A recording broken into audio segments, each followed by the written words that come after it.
the street, nighttime can be a wild time, a blur of activity. But some people do wild things at night without ever waking up. Some folks eat in their sleep. Some lash out at their spouses. Some even have sex in their sleep. But is it possible that people can commit complex crimes, even murder, while sleepwalking? One man claims that he drove 14 miles while asleep and killed his mother-in-law. And he walked away scot-free. Another stabbed his wife 44 times and drowned her in the family pool and was convicted. I know I am not a murderer. However, I've been branded such by society. So what does the law make of the sleepwalking murder defense? And what about science? There's no question of the fact that some murders have occurred in the process of somebody sleepwalking. Sleep science, still in its infancy, seems to indicate people can do extremely complicated things in their sleep. But should sleepwalking let you get away with murder? There are several aspects of sleepwalking defense which I find really dubious. Join us in an intriguing investigation as science and the fringes of the law collide with results that just might keep you up at night.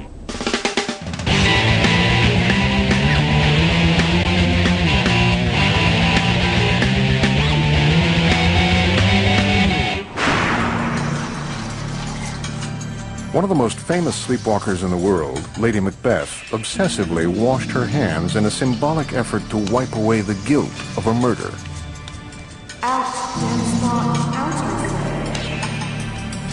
In an ironic turn, sleepwalking is now used as a criminal defense.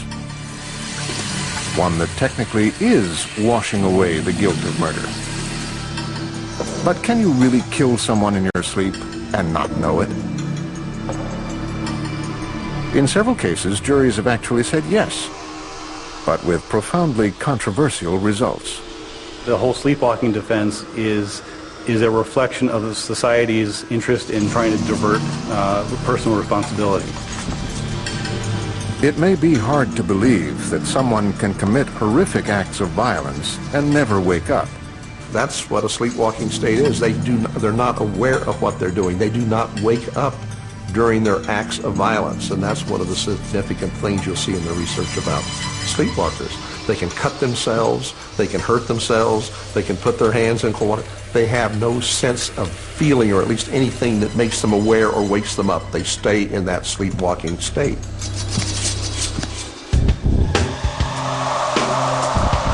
May 23rd, 1987, Toronto, Canada. 23-year-old Kenneth Parks falls asleep watching Saturday Night Live. Parks, a husband and father with a history of sleepwalking, laces up his running shoes and gets into his car.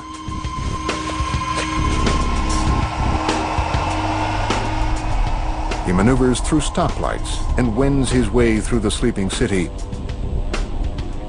eventually driving 14 miles. Grabbing the tire iron from the trunk of his car, Parks enters his in-laws' house.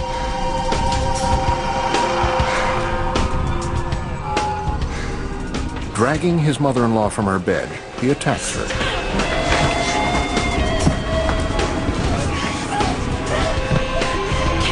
Wielding the tire iron mercilessly, he beats her to death. His father-in-law tries to pull him off, but with no success. Parks strangles him, leaving him just short of death.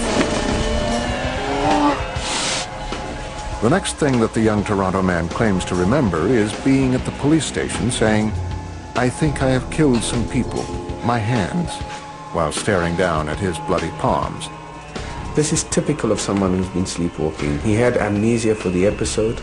He realized that something had happened, but couldn't identify exactly what had happened, and was on his way back to bed when he woke up. At his trial, the defense team tries to prove that Kenneth Parks is a parasomniac, a person who acts involuntarily while he is asleep. They ask the following questions, an unofficial set of criteria for many sleepwalking murder cases. Does this person have a history of sleepwalking? Was there a motive for the killing? Did the sleepwalker attempt to cover up any of the events, or does she show no memory of the killing? Parks claims to have no memory of the crime. But the thing that is on many people's minds during the trial is the 14-mile drive. How could he have done such a thing without waking up? Shifting gears, negotiating traffic lights? His actions were incredibly complex, and driving a car while sleepwalking seems highly unlikely to many. Sleepwalkers tend to perform simpler tasks. They're dressing, they're moving things around, they're wandering around.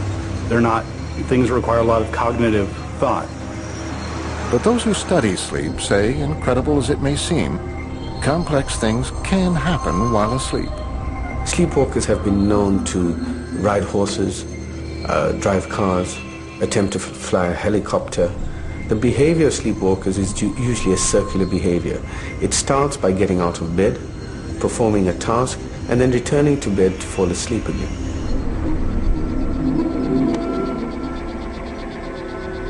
Ken Parks had a history of sleepwalking and no known motive for committing the crime. His mother-in-law even affectionately referred to him as a gentle giant. But he did have a serious gambling problem and had been laid off from his job, a fact that he was planning to tell his in-laws the next day. Is it possible that he killed them to avoid an embarrassing confrontation? The jury finds him not guilty due to sleepwalking. Kenneth Parks leaves the courtroom a free man. Still, the question remains, asleep or awake, should he be excused for a complex chain of actions that caused a death? Sleepwalking has been used as a murder defense at least 24 times, and at least 5 cases have ended in acquittal. The first case was in 1846 when Maria Bickford, a Boston prostitute, was brutally killed by her paramour, Albert Tyrrell. After the murder, Tyrrell set her brothel on fire, but was acquitted after claiming that he had been sleepwalking the entire time. The defense resurfaced in 1981 in Scottsdale, Arizona, when Steven Steinberg stabbed his wife 26 times and told police that a burglar had committed the murder. He was declared not guilty by reason of temporary insanity, beginning of the modern era of using sleepwalking as a murder defense. And it has since been tried around the world. Just a few years after the Steinberg case, Kenneth Parks was acquitted in Canada. And in England in 2003, the first sleepwalking murder case was brought before the Crown when 32-year-old Jules Lowe claimed that he must have been asleep when he beat his father to death.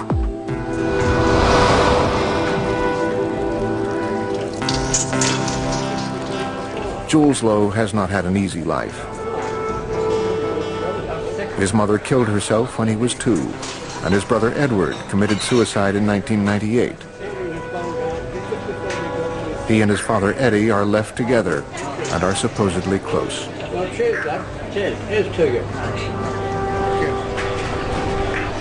One night in October of 2003, the two go out to a local pub to commiserate over the recent death of Eddie's second wife. One drink leads to 2. And many rounds later, they continue drowning their sorrows in their kitchen.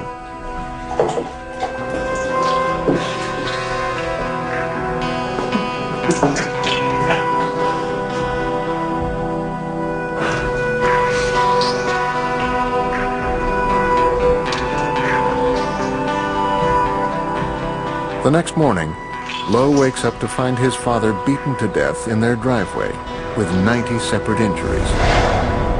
Jules claims to have no memory of how it happened. Apparently, drunk or sleepwalking, Jules got up and suddenly attacked his father. He threw him to the ground, kicking him repeatedly. The old man struggled to get away, but Jules knocked him out with a chair.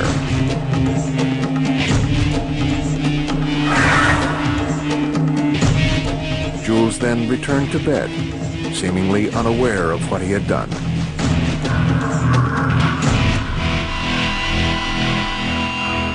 While the younger Lowe claimed to be horrified by his father's brutal murder, he took no responsibility, saying he must have been sleepwalking and had no memory of the crime. Lowe was sent to the London Sleep Center for testing prior to the trial. Dr. Irshad Ibrahim conducted the polysomnogram. Taking the clinical history, the objective findings, and the family history of sleepwalking, we reached the conclusion that Jules Lowe was sleepwalking. In addition, this was completely uncharacteristic behavior for him, which is again a factor pointing towards a sleepwalking murder. Or is it? Was Jules Lowe really asleep? Or did he and his father just get into a drunken brawl? We need to remember that just because you're severely intoxicated does not mean you are asleep. Did Jules Lowe and Kenneth Parks actually get away with murder? It's a fine line between acquittal and conviction when the decision comes down to unusual sleep disorders. And with no witnesses, it may have been hard for the juries to convict them. But is it even possible to kill someone in your sleep? Could there be other explanations for their actions?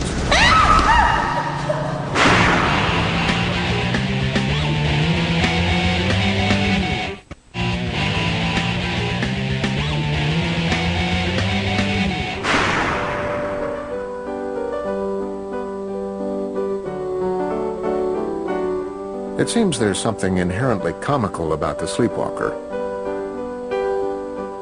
And for the most part, it's true. They usually do senseless, harmless, pointless things that make for good storytelling. My brother was a sleepwalker when he was young, and one night my mother heard some noise in his room and she went over and he was trying to climb down the laundry chute. Came downstairs about 11 o'clock.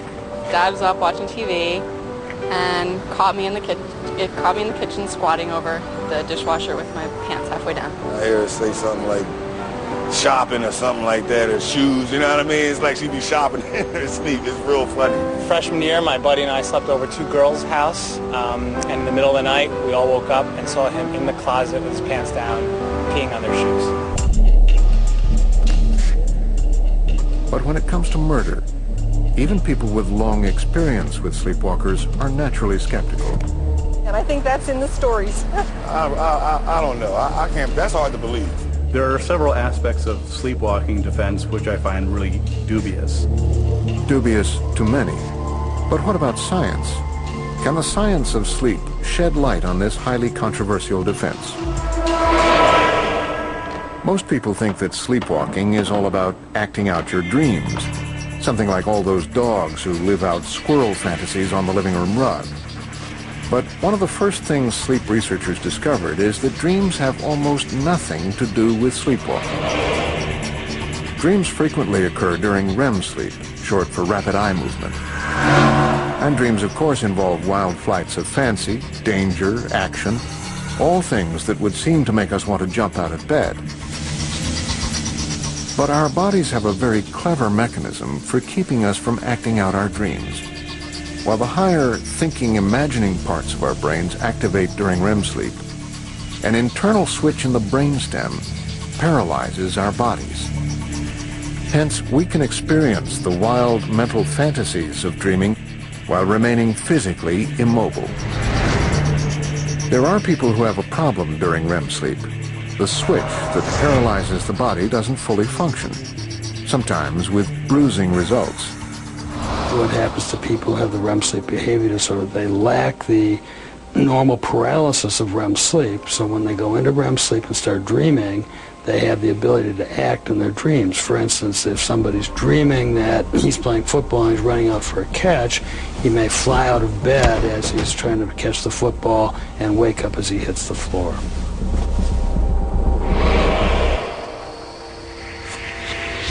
REM sleep disorders can be frightening.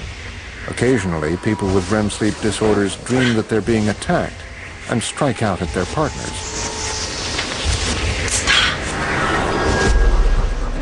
But when it comes to the profoundly complicated behaviors that true sleepwalkers demonstrate, including those who contend they've killed someone in their sleep, we're talking about a completely different kind of sleep, one that is still largely a mystery to science. These are the phases of sleep that come before REM sleep. Sleepwalking, sleep talking, night terrors, sleep eating, sleep sex, even grinding your teeth are all forms of parasomnia, defined as involuntary acts that some people exhibit while sleeping. And they all happen in the first half of your sleep cycle during NREM, or non-rapid eye movement. NREM has 4 stages. During stage 1, your brain is producing small beta waves, and you have drifted into a light sleep. During stage 2, your heartbeat and breathing slow down and your body goes into a deeper relaxation, and the brain waves are larger and more spread out. Stages 3 and 4 bring the night's deepest sleep, also known as slow wave sleep. For most of us in this stage of sleep, our brains shut off signals from the outside world. But for sleepwalkers, the lower part of the brain wakes up while the upper brain, responsible for higher thought and self-awareness, stays asleep. This disconnect leads to getting out of bed and moving around, but not remembering it the next day. So how do you find out if you have a parasomnia? Minneapolis, Minnesota. The Minnesota Regional Sleep Disorders Center. This clinic treats over 4,000 patients a year for various problems with sleep, and the number continues to grow. World-renowned sleep expert Dr. Mark Mahauld believes that parasomnias, including dangerous ones, will only increase as the world trades sleep for work. Most of us were raised with the attitude that you wear sleep deprivation as a badge of honor. You never brag about how much sleep you got, you only brag if you got very little sleep or pulled an all-nighter. So sleep deprivation has been equated with dedication, commitment, and being a particularly good employee. And what we have to learn is that any degree of sleep deprivation impairs performance. Sleep is supposed to be the time where you can really let go of all your worries and relax. But clearly this is not the reality for many people. Sleepwalking affects as many as 1 in 10 adults, and the percentages are far higher in children. Some say up to 20% of all children sleepwalk at some point. There are many causes of sleepwalking, but sleep deprivation tops the list. Other triggers of somnambulism include drugs, alcohol, and stress.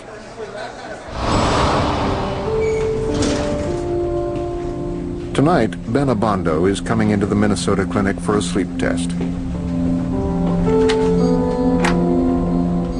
He has known that he sleepwalks since he was a child, but he is starting to get concerned that at age 26, he still hasn't grown out of it.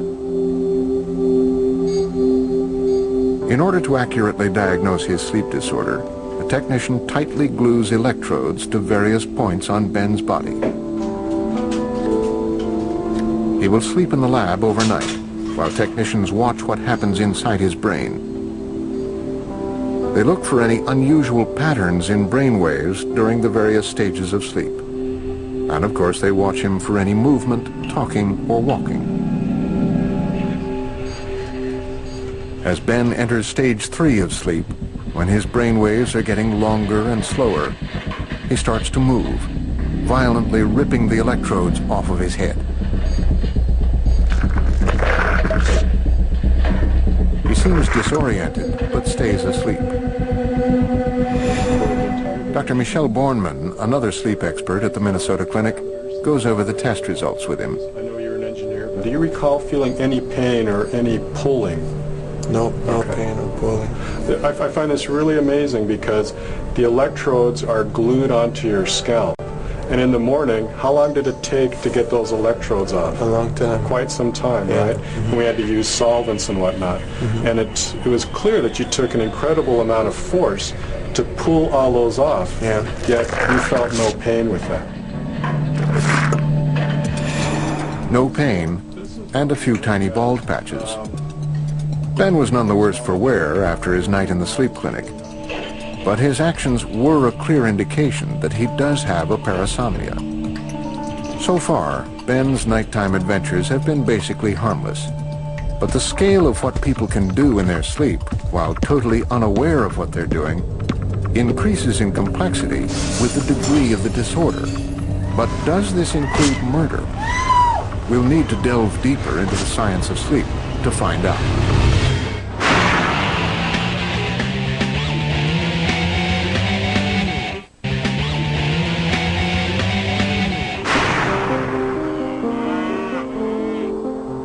Just a few hours from London, out in the country, lives the Cope family. Oh, it's been to work today.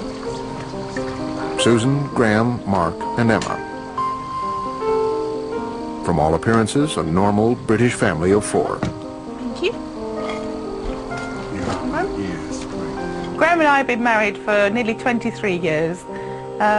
We met when I lived in the north of England, and Graham was actually working in the town where I lived.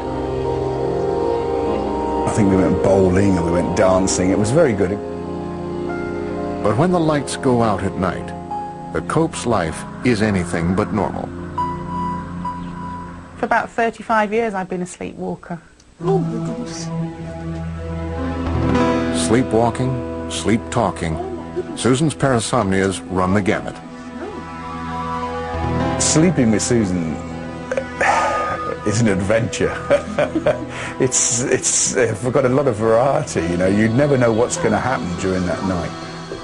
I can't do it, she's old. Oh dear. I'm gonna do it, dear. Susan's nighttime excursions are rarely dangerous, except to her waistline. Nocturnal sleep-related eating disorder, or sleep eating, is more common in women than men, and like sleepwalking, usually occurs during slow-wave sleep, the deepest sleep of the night. High-calorie foods such as chocolate, ice cream, and potato chips are favorites, but everything is fair game, from raw onions to frozen chicken. In hopes of stopping her nocturnal noshing, Cope agrees to be filmed at night over the course of 6 weeks.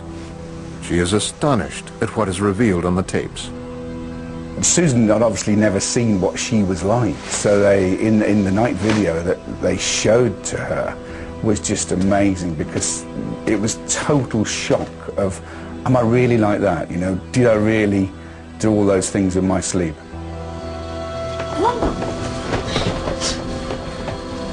You can't do this, no. I can't do this, he's old.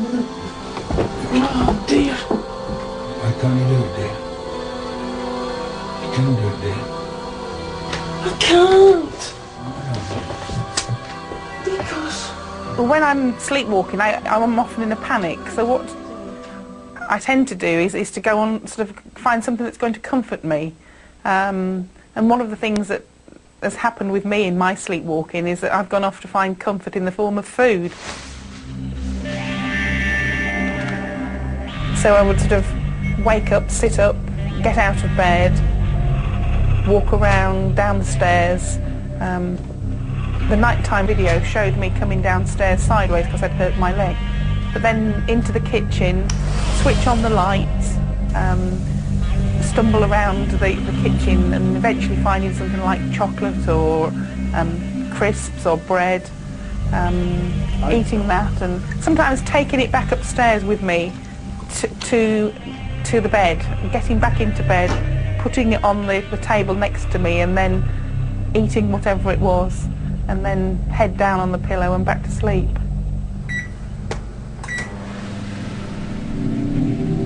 Susan describes herself as bumbling around when she sleepwalks, but really she is quite focused on some level. She is in classic late-stage non-REM sleep. Probably not dreaming, but acting out some more primitive impulse. She opens locked doors, cooks, chops, boils. It's almost as though a built-in mechanism protects her. It's obvious looking at the tapes why this kind of sleepwalking is often called automatism. Susan's extremely complex in the things she actually does. You know, when you think of using a microwave, using a kettle, boiling water, could scald herself, chopping with a sharp knife out of a block of knives, you know, something that could very easily hurt herself. Over the years, Graham Cope has learned how to deal with his wife's sleepwalking and how to answer her sleep-talking questions. But the one thing he never does is wake her up. I've only done that 2, maybe 3 times in 20-odd years because it's horrendous. And while Graham has never worried that Susan may suddenly turn on him with a knife one night, his few experiences waking her have made him a believer in sleepwalking murders. The aggression is horrendous. It really is a Jekyll and Hyde. Aggressive, threatening, Jekyll and Hyde. These are words used by people who sleep with parasomniacs. But can you really kill someone in your sleep and never wake up? We've seen the sleepwalking defense get people off for the most horrific murders, but it doesn't work for everyone. The Scott Folater case in Arizona divided the legal and scientific communities. Whose side will you be on?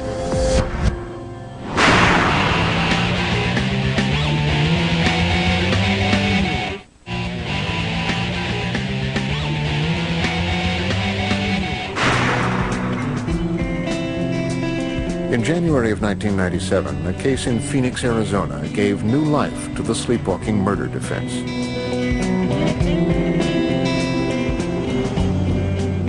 An engineer and a Mormon priest, Scott Folater stabbed his wife Yarmila 44 times with a hunting knife and drowned her in the family pool.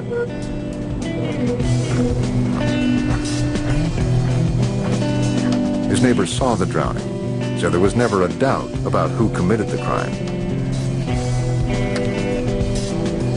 But Scott has always maintained that he had to have been sleepwalking because he would never knowingly kill his wife, his one and only love since high school.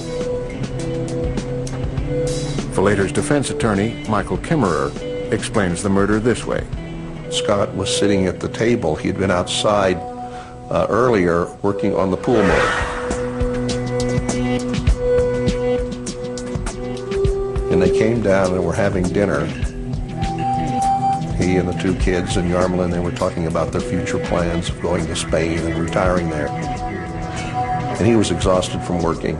Said he was going to bed. Yarmila says, you need to get the pool motor fixed or the pool's going to turn green. Get it Saturday. And he said he would do it some other time.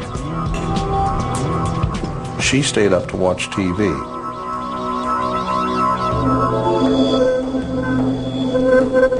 Sometime between 10 and 11 p.m., Folater, who had a long history of sleepwalking, gets out of his bed, puts on his work clothes over his pajamas, and walks out of the house. He goes back to the pool pump to finish what he started while he was awake. Yarmila, still watching TV, hears something outside.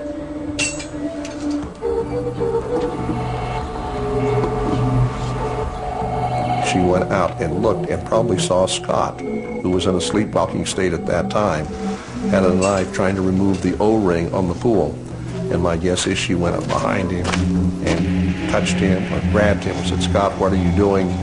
And he immediately went into what you could describe as one of these rages that could happen with a sleepwalker and proceeded to stab her.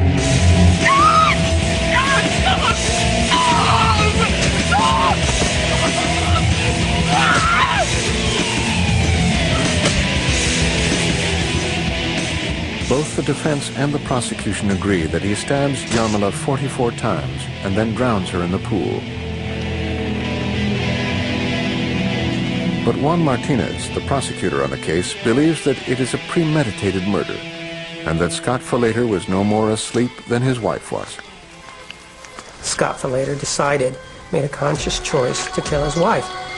He lured her to the darkest corner of the house, and when she was there, he proceeded to then stab her 44 times. After taking off the bloody clothing and storing them away in a Tupperware container in the back of his car,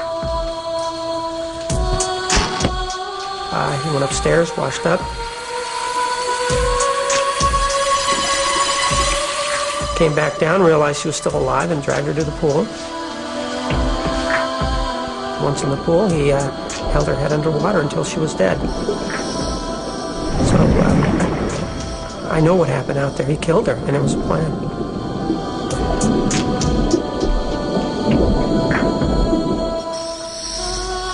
The prosecution's case is made infinitely stronger by testimony from the eyewitness to the drowning, neighbor Greg Coons. His account of the gruesome details of the drowning is very convincing to the jury. In post-trial interviews, many of the jurors said that it was the drowning, not the stabbing, that seemed most suspicious to them. The first attack by itself could have been consistent with sleepwalking. It's the second attack that's very hard to fit into what we know about sleepwalking. And I always knew the problem was going to be to explain what happened after the stabbing occurred. And I think that's why they convicted him. Falater himself testifies that he has no memory of the events of the evening. Nothing, until the police come running into his living room and throw him on the ground. Neighbors say you guys have never fought before. Shortly before 2 a.m., Falater is taken to the police station and questioned. What set this thing off? Got it going. Obviously you think I did it. I don't know what makes you think that. Well, because I had a neighbor staring at you watching you do it, that's why. Jeez.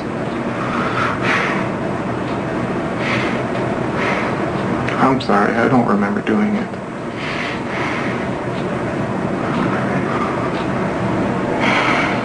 All my kids. What went wrong? What went wrong? I'm sorry, nothing. Nothing went wrong? I love my wife. I love my kids. Scott Falater's videotaped statement to the police indicates that he's lying. His reaction to the police officer telling him that his wife is dead and that he's the person that did it is one of just sitting back and very calmly say, well, how could I have done that? What are you guys arguing over, Scott? Nothing. Nothing. How did she die? Defense attorney Mike Kimmerer completely disagrees. I thought the interview of him, the videotape, was supportive of somebody that had been in a sleepwalking state, because you can tell he just did not remember anything.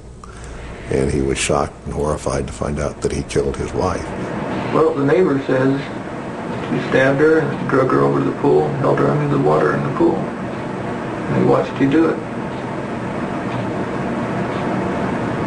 Stabbed her mostly in the upper torso. When I say upper torso, I mean around the neck. The goal for the prosecution is to prove beyond a reasonable doubt that Falater had planned the murder and carried it out. Put the trash bag in there. No, he didn't do that. What he did is he actually opened the wheel well where you put the spare tire, and that. So Martinez hypes all of the little details to sow the seeds of suspicion in the minds of the jury. The other thing about the attack that indicated that he was not sleepwalking is that he changed clothing. If he didn't know that his clothing was soiled or bloody, why change it? Why not go back to bed and sleep that way? The seeds of doubt continue. The fact that he went upstairs and felt that he was hurt and felt that he had to put on a Band-Aid. I don't know how many people have ever put on a Band-Aid in the dark, but it's a very difficult task to those that aren't even sleepwalking.